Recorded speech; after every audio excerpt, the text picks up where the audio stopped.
En Herrera, Río Blanco, Tolima, vivía con mi mamá, mis hermanos y mi padrastro. Ella tenía un negocio, la casa y una finca. Mis hermanos, Eliasid, de 10 años, Gustavo, de 13 y yo, de 15 años, estábamos estudiando en el Colegio San Rafael, donde estaba cursando octavo de bachillerato. La guerrilla empezó a organizarnos en el colegio, donde hacía lo que ellos llamaban organización de masas, que consistía en meterles ideología fariana a los estudiantes. Para ese tiempo, como yo le ayudaba por las tardes y los fines de semana a mi tía en una cigarrería que ella tenía, empecé a hablar con un hombre que le decían alias Miller Salcedo. Él iba cada 15 días con los guerrilleros a comprar dulces o insumos que llevaban para el monte.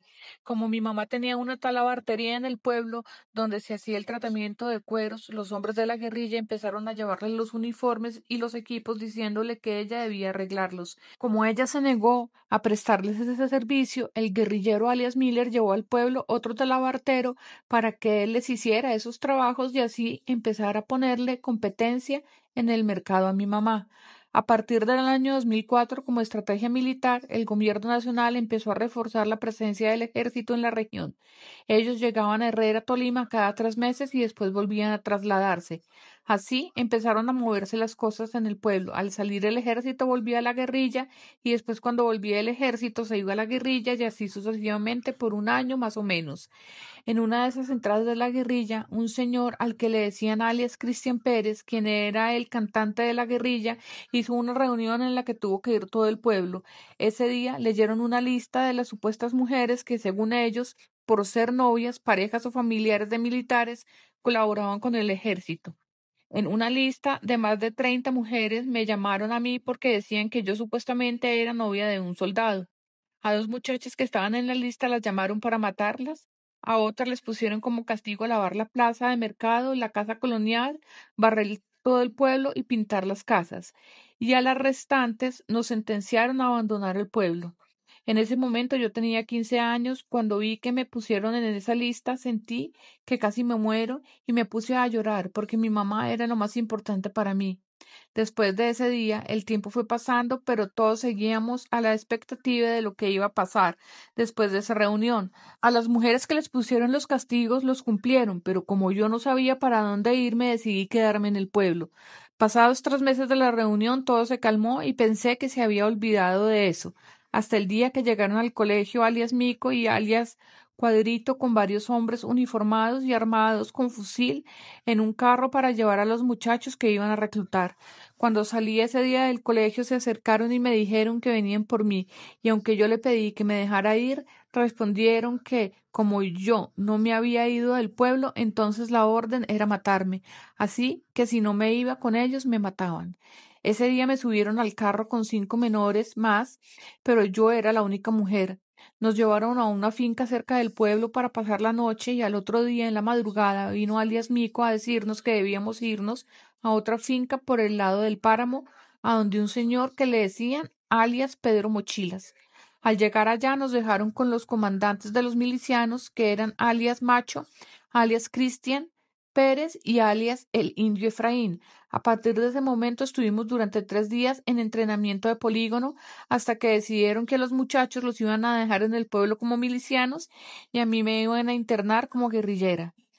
En el camino hacia el campamento, alias Macho decidió dejarme en la casa de mi tía mientras él se iba para la casa de mi mamá a decirle que iba a dejar que me viera, pero que si ella, mi mamá, se ponía a llorar o a decir algo, él la iba a matar ahí mismo. Después de darse ese encuentro con mi mamá, alias Mico me llevó caminando hasta un campamento donde se encontraba alias Jerónimo, quien estaba con muchos guerrilleros porque se habían reunido todas las compañías guerrilleras para hacer balance de gestión.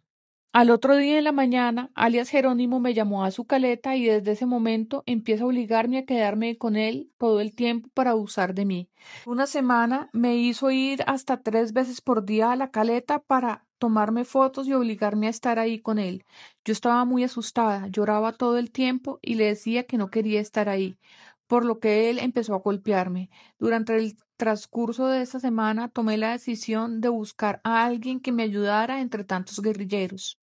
Como había muchos guerrilleros, recuerdo que me acerqué a una guerrillera que yo había visto antes de que me reclutaran, que se llamaba alias Vicky o Victoria Sandino, y le pregunté que si se acordaba de mí. Al verme, ella se mostró muy interesada en escucharme y pensé que era la oportunidad de contarle lo que me estaba pasando con la 10 Jerónimo. En esa oportunidad me dijo que iba a ver qué se podía hacer para que me llevaran con mi mamá, pero yo no volví a verla esos días. Cuando terminó ese balance de gestión de la guerrilla, cada compañía volvió a su lugar y a mí me dejaron en la compañía de Miller Salcedo, por lo que pensé que todo iba a cambiar y que no me iba a pasar nada, ya que el comandante, alias el abuelo, tenía pareja. Pero a los pocos días me enteré de que la mujer de él estaba embarazada y por esa razón la tenían en el pueblo. Y a partir de ese momento empezó a llamarme cada 2 días o día y medio para abusar de mí. En esa compañía me tocaba prestar guardia, hacer racha, chontos y empecé a darme cuenta de que además del abuso de alias el abuelo, los demás oficiales del servicio, como llamaban a los mandos medios, también empezaron a hacer lo mismo conmigo. Pasado el tiempo, en el campamento llegó nuevamente alias Vicky y al verla, yo le pregunté si se acordaba de lo que yo le había comentado, que quería irme de allá y que estaba pensando en volarme. Pero en ese momento ella me dijo, mujer, nosotras aquí somos mujeres y ellos hombres, y esto es parte de nuestro trabajo, y si no quiere que le den duro debe quedarse callada. Después de ese día nunca más la volví a ver. Recuerdo que una noche un guerrillero raso llegó a mi caleta como a la 1 de la mañana y me abusó sexualmente. Como yo puse resistencia lo que más pude, un guardia que escuchó lo que pasaba fue a contar lo sucedido, pero cuando me llamaron a rendir informe, me pusieron como castigo a hacer 100 viajes de leña y 15 chontos. Ese día, al ver que solo me sancionaron a mí, decidí que no quería seguir permitiendo más abusos. Una de esas noches, un oficial de servicio que llamaban alias Tola volvió a abusarme en la caleta y ante mi decisión fui directamente a poner la queja delante de todos, pero al contrario, me doblaron el trabajo. Como por esos días, este oficial de servicio estaba en curso básico militar, en una prueba física me dijo que me tenía que lanzar por un barranco y como yo lo vi muy alto me negué a hacerlo, pero él me dijo, ¿se tira o la tiro? Por el miedo a contrariar las órdenes, salté por el barranco. Estaba a una altura de 10 metros y al rodar por el suelo me fracturé el brazo derecho. Me mandaron en compañía de alias Zorro al hospital de Herrera, que quedaba a 8 horas de donde estábamos. Cuando llegué a donde el médico, él me revisó el brazo y dijo cómo me había fracturado, me iban a enyesar en la ciudad de Ibagué. No pudieron remitirme al hospital inmediatamente porque quien debía darme el permiso para poder ir hasta la ciudad de Ibagué era alias el abuelo. Entonces me dejaron 8 días en una casa sin tratamiento hasta que yo pude mostrarle que tenía mi brazo morado de la inflamación y la remisión que me había dado el médico. Pero en ese momento se puso a reír y dijo que él no me iba a dar la remisión y que entonces me mocharan ese hijo de puta brazo.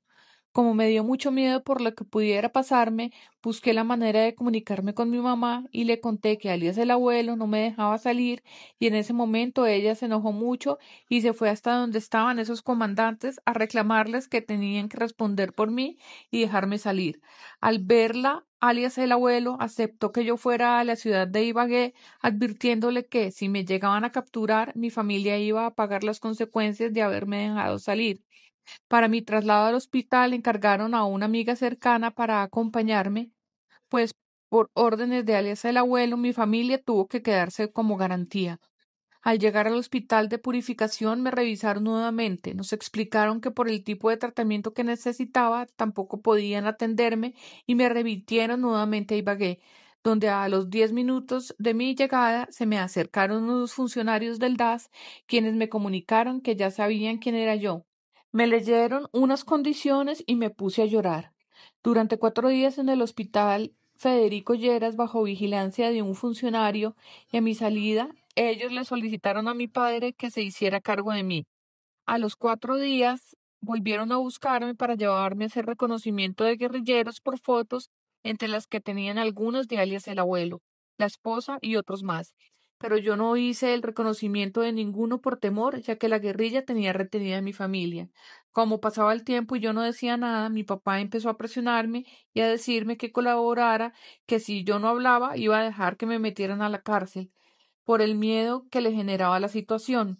En esa semana llegó a la casa un hombre que le decían alias el Gelado y me subió a un carro hacia el campamento en Herrera, donde alias el abuelo me pidió cuentas sobre mi captura, y aunque yo le dije que no había dicho nada, me dejó castigada durante 15 días sin armas mientras me seguía abusando constantemente. Como el brazo seguía infectado y se ponía cada vez peor, yo le supliqué que me dejara ir con mi mamá para recuperarme y ante mi insistencia accedió a dejarme ir por 3 meses con ella, por lo cual decidí desertarme en ese momento y me fui para Cali.